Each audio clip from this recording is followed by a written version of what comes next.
First of all, thanks be to God for giving me this chance to speak, even though I feel so small and unworthy. Today, we will talk about something that can help clear up our thoughts about the reason why God created man and made him the beneficiary of all things according to the Bible.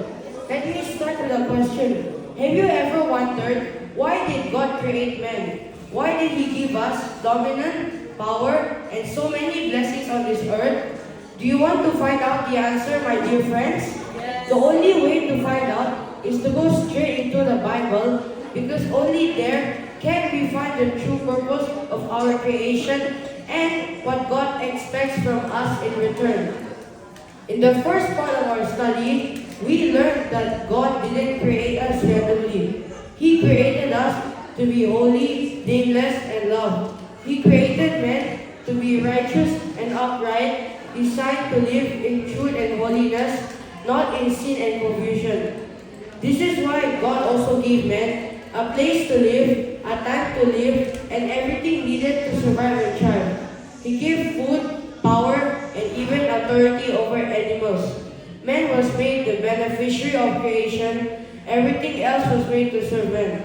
So again, the question is, if plants and animals were created for man, then for what purpose did God create man? Let's open the Bible to Ephesians chapter 2, verses 10.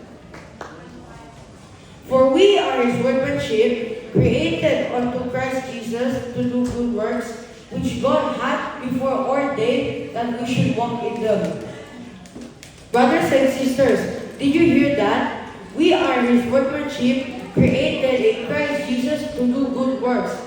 This means that we are not created just to exist or to simply enjoy life without purpose. We are here to serve and glorify God. How do we do that? By doing good works, not only to those who we love, but even to those who need it most. God gives commandments not as a burden, but as a guide for living the right way. Romans chapter 7 verse 12 says, Wherefore the law is holy, and the commandment holy, and just and good. God gives commandments not to weigh us down, but to protect us and direct us towards what is good. But is this really the main reason why man was created? Let's open the Bible to Ecclesiastes chapter 12, verse 13 to 14. Let us hear the conclusion of the whole matter.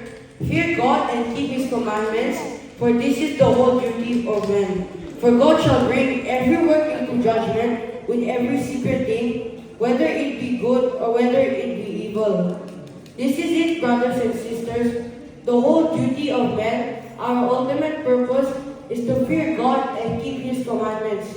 So next time, we will answer the question, when must man obey God's commandments according to the Bible? Until then, I give all thanks to God for his wonderful opportunity to share his word. May God bless you all. Well, salamat sa Diyos. Kailan ang Brother Hayden.